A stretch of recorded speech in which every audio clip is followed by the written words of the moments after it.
Funding for this program is provided in part by the Minnesota Arts and Cultural Heritage Fund and the citizens of Minnesota.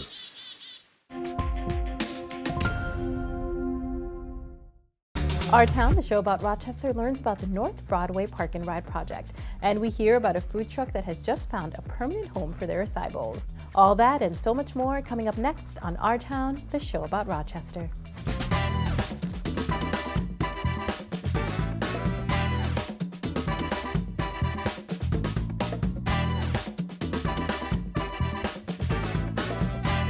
Coming to you from 125 Live in Rochester, Minnesota,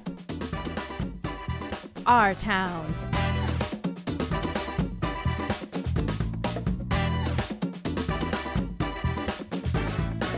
We are joined today by Mike Collins, a transit project manager with the City of Rochester, here to tell us about the North Broadway Park and Ride project. Welcome to Our Town, Mike. Yeah, thanks for having me. Pleasure to be here. So the North Broadway Park and Ride will be the city's first parking structure dedicated specifically to park and ride services. Can you tell us why this park and ride service is needed in the community? Sure. So this park and ride facility will replace the North Chateau Theater Park and Ride. And so the North Chateau Theater Park and Ride is leased. This will be city-owned, as you alluded to. It also gives us an opportunity to provide heightened amenities to our passengers. The North Chateau Park and Ride is currently just a surface lot that's serviced by buses.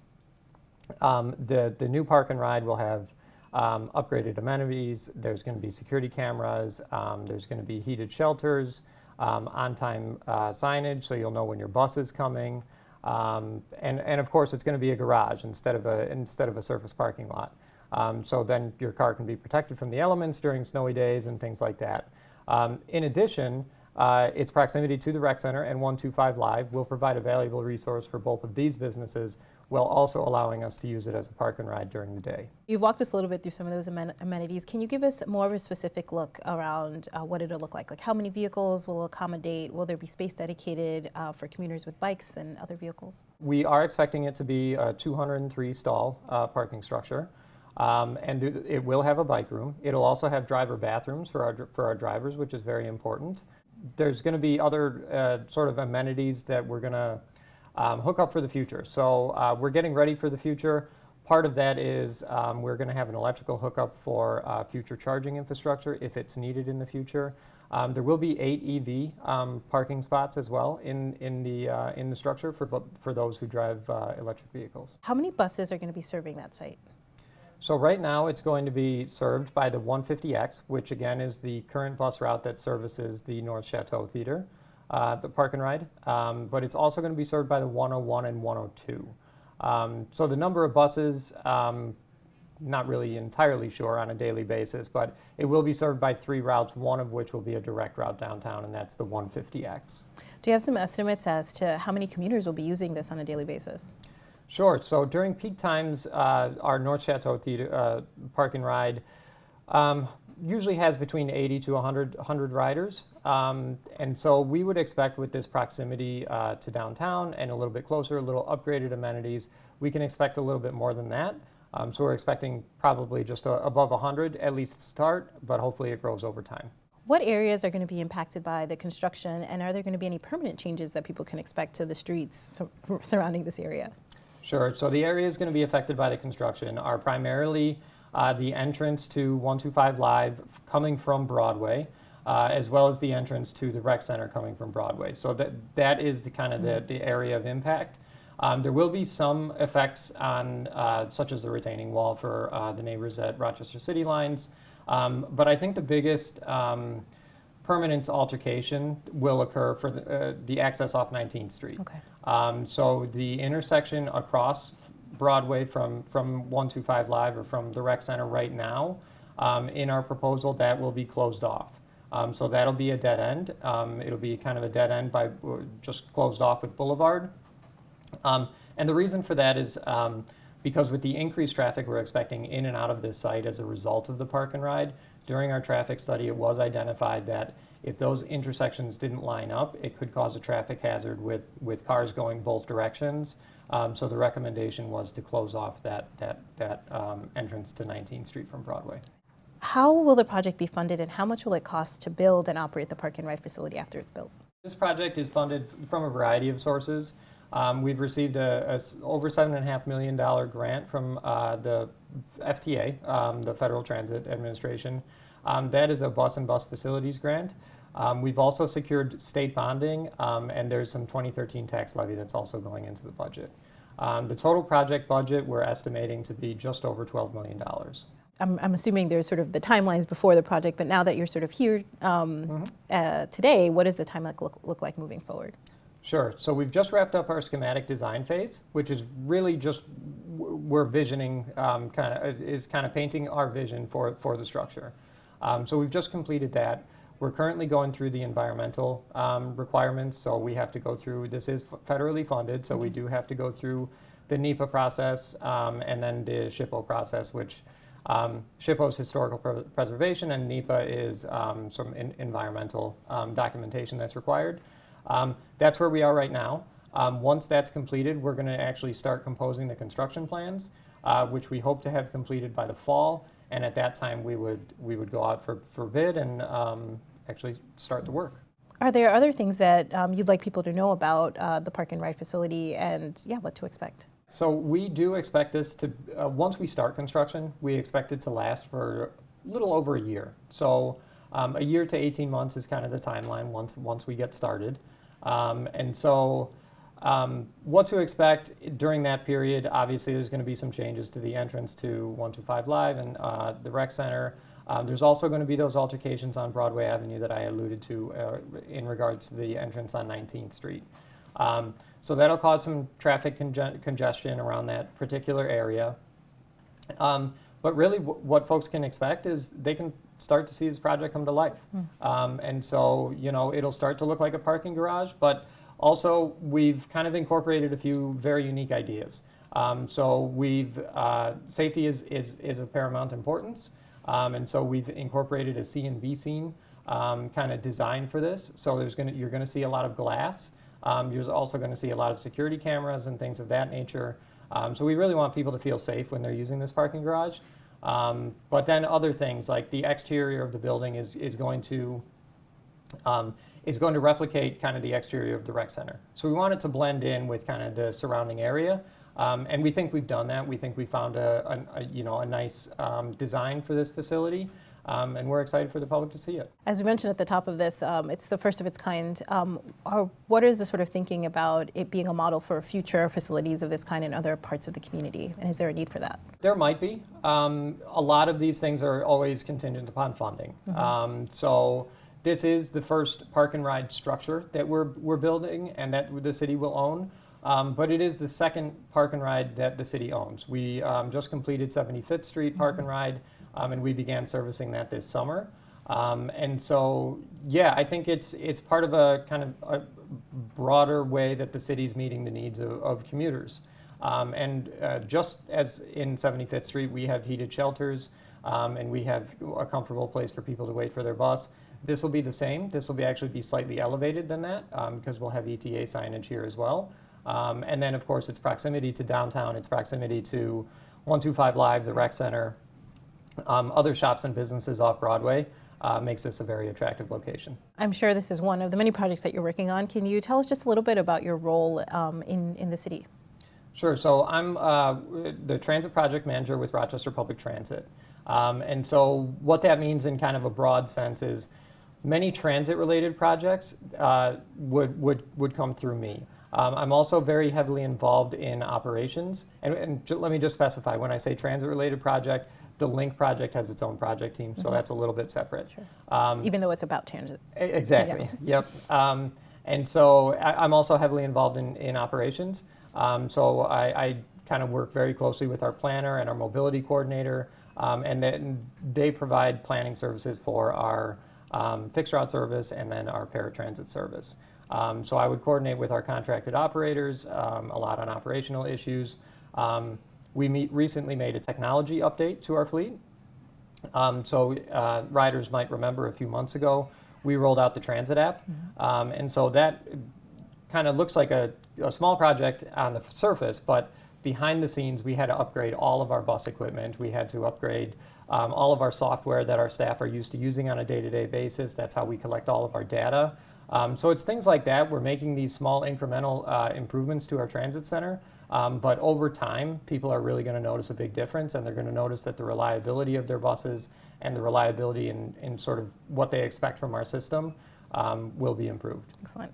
I know we're not talking specifically about that transit app, but how has that been going? It's been going well. Yeah, so we rolled it out over the summer, and even since then, we've done another service change. It's a great resource for people to know when their bus is arriving. You can do trip planning on that. And so if you're new to the city, you can just pull up the transit app and type in where you want to go. It'll show you how to get there. It'll tell you when you're going there. It'll also show you other modes of transportation. So if you're a bike rider and you don't have a bike in Rochester, the Lime bikes show up on the transit app as well. So there's active transportation means that are also displayed on the transit app. So it's really a multimodal tool for people to get around the city.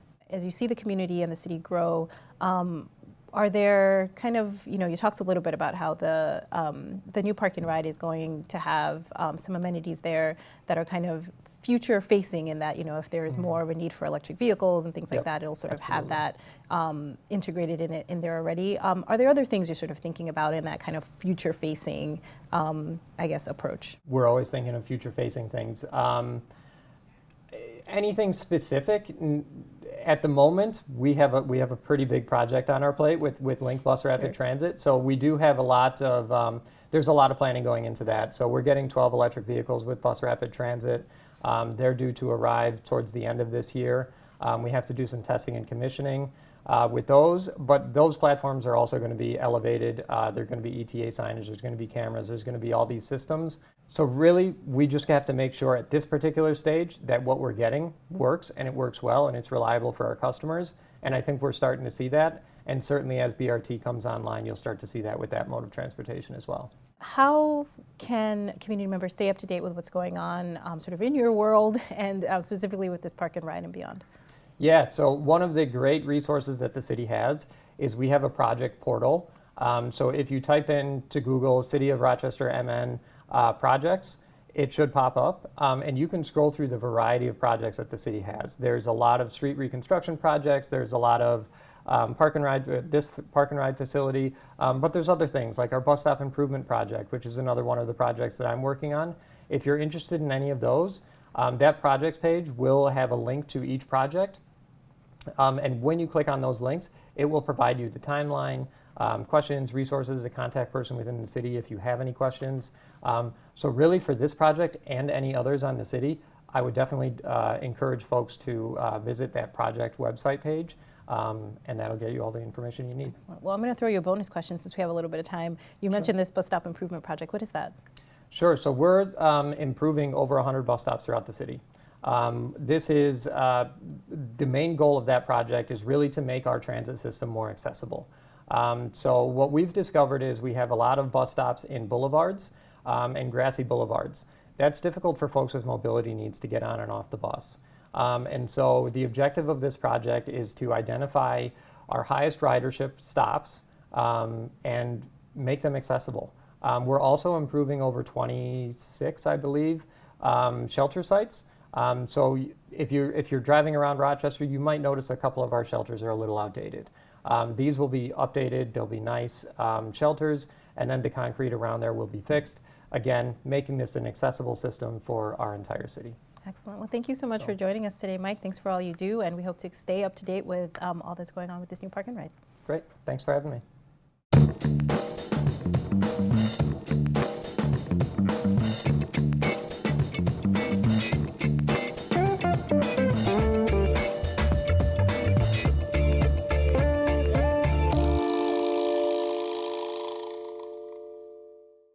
Be sure to stick around. We have much more coming your way on Our Town. We learn all about a food truck that has just found a permanent home for their acai bowls.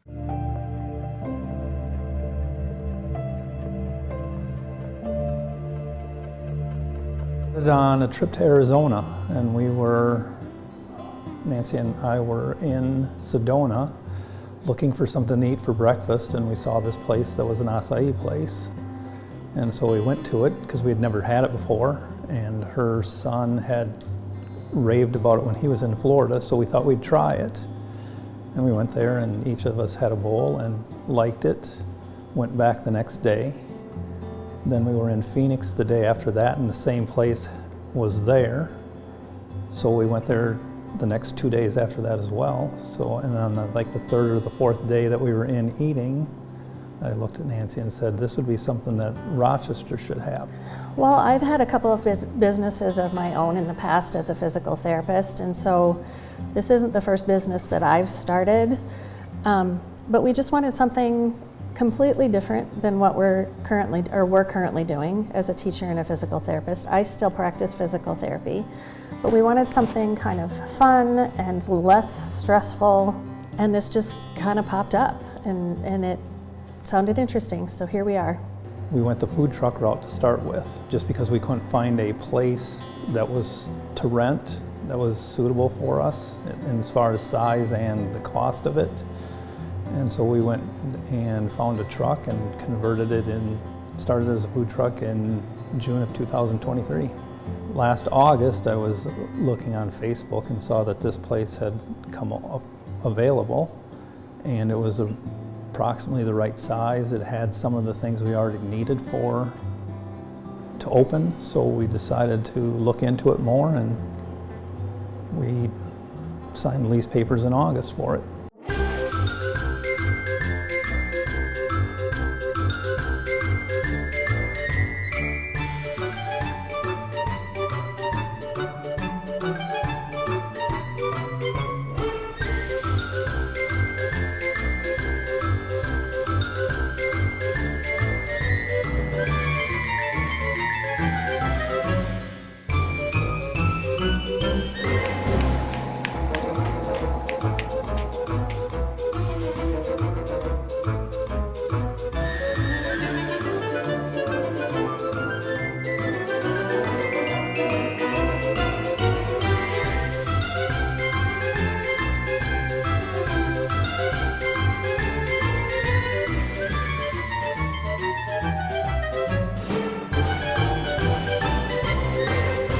So we have the fortune of working with a couple of gentlemen from Arizona where we first encountered acai ourselves. And so we worked with them. We kind of took their menu with their permission and we've added to it. And some of the things that we've added, they've now added to their menu in Arizona as well. We're not franchised, we own this business, but they kind of helped us get started. So we have a bit of a partnership with them. Our bowls are similar to theirs in what's in them, but we renamed them to be more Minnesota, relative to Minnesota. So we've got a Boundary Waters bowl, we've got a, the Indie bowl is because of Indigo. We've got a Superior bowl, we've got a Skull bowl that we developed when we started going, we went up to a couple of Vikings games by request of them. The location, we like it because there aren't a lot of food places in this area of the city, and it's nice to bring another option to this area of the city, and a healthy option at that. I like talking to the people that come into the store. I like talking to the people that followed us in the truck. You get to know people. Some of our people, we know what they're going to order before they walk up because they've been following us for 2 years. I like working with the mostly teenagers that work for us. It's a fun atmosphere.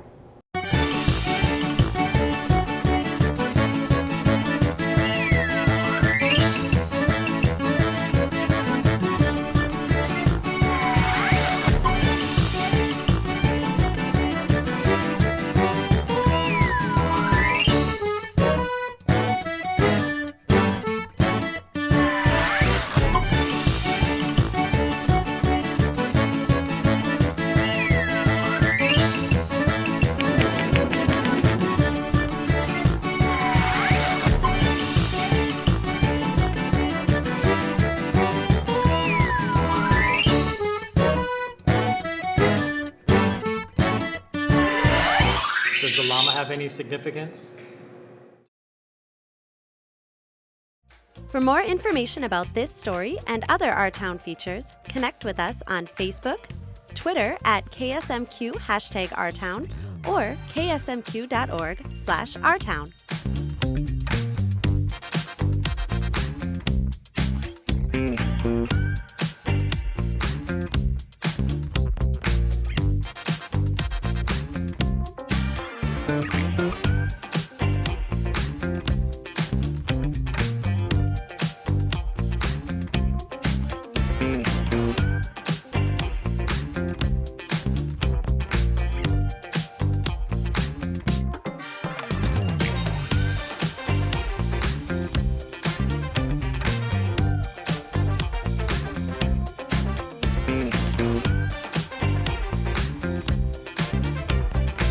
Hi, I'm Danielle Till with Our Town Spotlight. We're here with John Allen at the Rochester Public Library. We're going to chat about kids and activities.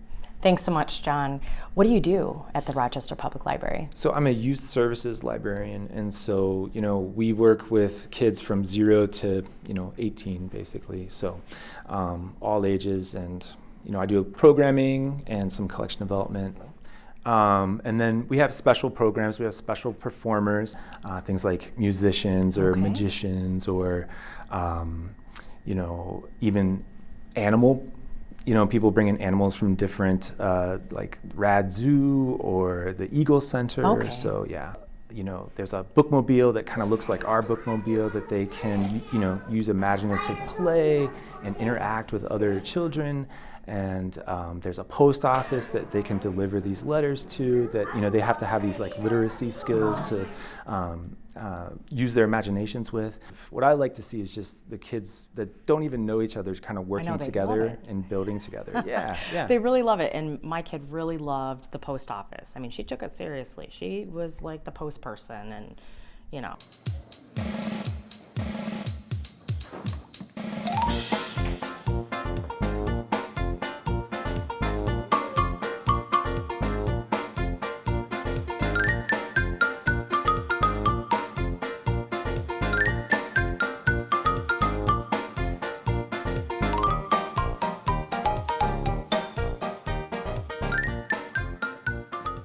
And then story time occurs here too? Yeah, so we have our story times, on Wednesday mornings. There's kind of like a baby story time and then a toddler story time, where, one's more gentle story time where you're it's more of a lap sit for the younger children, but all ages are welcome, like with siblings and families.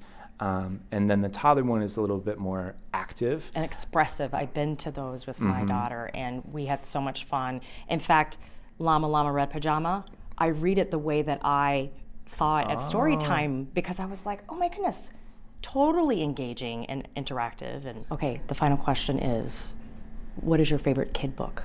Oh, I just read it today 3 times. Did actually. You? Yeah, so there's a book called Bark George, okay, which is a picture book that basically it's this dog makes all these incorrect animal sounds. So it's like an animal sounds book, and it just cracks the kids up because it's the wrong sounds, and then there's kind of like a twist ending. But so you have to read it.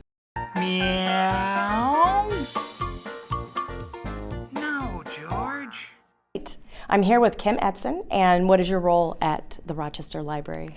I am the Deputy Director of Public Services. So the library is a place to connect and learn and grow, and we do that in a lot of different ways. We have a lot of interactive activities for adults and intergenerational activities. Some really good examples are we run a number of book clubs, the very traditional library thing, where people read books and talk about it. What I love about that is we have people from all socioeconomic backgrounds coming together around a common theme and sharing conversation and discussion. I love that that is the continuous focus as we talk between you and John, is that community and connection. Can you share a little bit more about, what else is offered here in the atmosphere and environment for adults? Well, we also have your traditional things, right? I don't know that you can function much in this culture without access to a computer. Okay. So if you don't have one, we sure do. Computers, printers, fax machines. Oh, and if you have some of that old media laying around, like your VHS tapes that you'd like to digitize, we can help you with that too. Oh my goodness, I didn't even know that you all did that. The library has things that people don't expect. Okay. We help our community with food insecurity. Do you know how we do that? I did not know that. Well, through seeds, right? Through seeds. Okay, and I love that. We have a yes. seed library. And we check out thousands of seeds free to the public.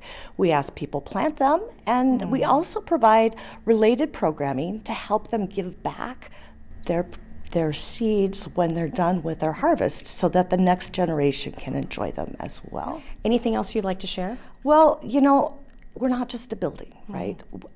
If you are interested in reading or listening to audiobooks, our collections are available 24/7 anywhere you have internet connection with a library card through our Libby app, which provides full content to thousands of books and audiobooks and magazines. I have Libby, and it really is She's wonderful. my best friend. I mean, mine totally too. my best friend. Where can people get more information? rplmn.org, our website, rplmn.org. Something for everyone is here at the Something for library. everyone. That is a good way to sign off. That is wonderful. Thank you so much. This is Danielle Till with Our Town Spotlight. Thank you for joining us today. I hope you learned as much as I did about all that's going on in our city and the wonderful people making it happen. For more content produced right here in Rochester, please be sure to check us out on Facebook and Twitter at #OurTown. I'm Nicole Fenoy-Amhara, host of Our Town, the show about Rochester. We'll see you next time.